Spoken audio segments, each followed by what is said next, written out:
Bismillahirrahmanirrahim. Assalamualaikum warahmatullahi wabarakatuh. Salam jebal dengan channel Dunia Fana News.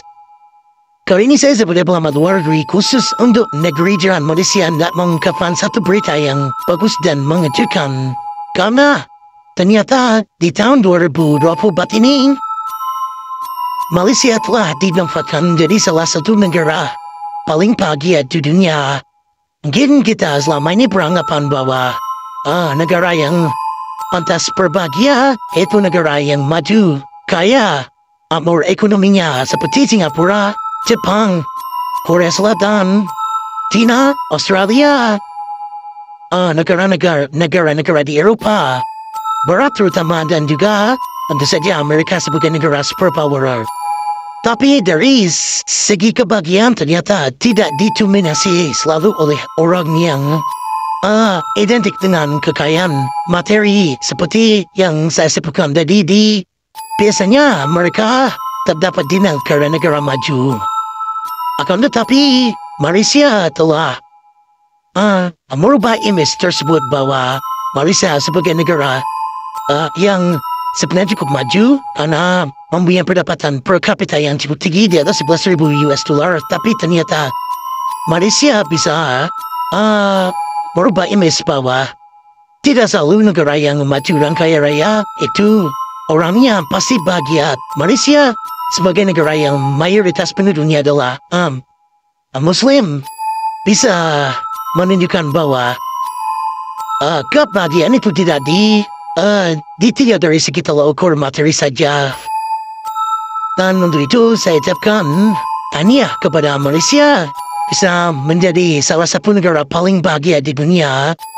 Seperti yang saya dapat informasinya dari situs newstrace-times.com.my seperti berikut ini selengkapnya. Silakan simak.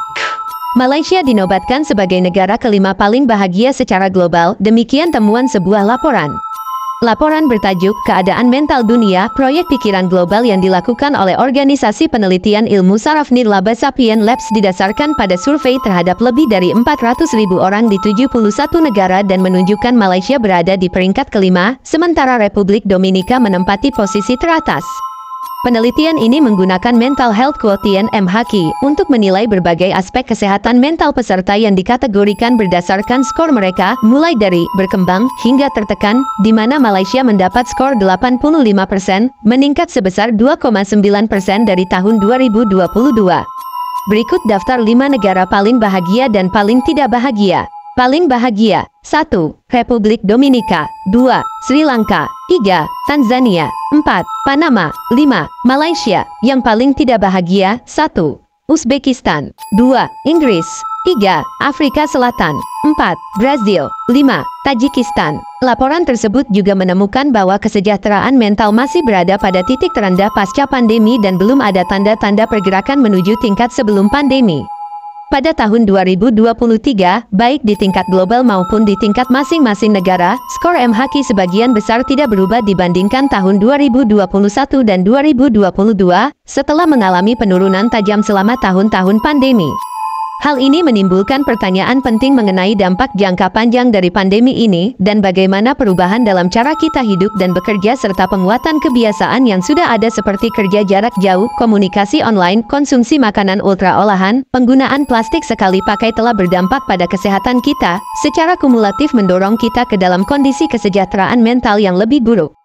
Sapien Labs juga menyimpulkan bahwa generasi muda, terutama mereka yang berusia di bawah 35 tahun, mengalami penurunan kesejahteraan mental paling tajam selama pandemi COVID-19, sementara mereka yang berusia di atas 65 tahun tetap mengalami penurunan kesejahteraan mental. Dengan penurunan yang terjadi di semua kelompok umur, pandemi ini memperkuat tren penurunan kesejahteraan mental generasi muda yang sudah ada dan kini terlihat di seluruh dunia. Seperti tahun-tahun sebelumnya, beberapa negara Afrika dan Amerika Latin menduduki peringkat teratas negara tersebut, sementara negara-negara kaya di wilayah Anglonosfera seperti Inggris dan Australia berada di peringkat terbawah. Pola ini menunjukkan bahwa kekayaan yang lebih besar dan pembangunan ekonomi tidak selalu menghasilkan kesejahteraan mental yang lebih baik. Oleh karena itu, kata Sapien Labs, wawasan dalam laporan ini memberikan gambaran yang mengkhawatirkan mengenai prospek pasca pandemi dan kita perlu segera memahami lebih baik faktor-faktor yang mendorong kesejahteraan mental kolektif sehingga tujuan dan ambisi dapat selaras.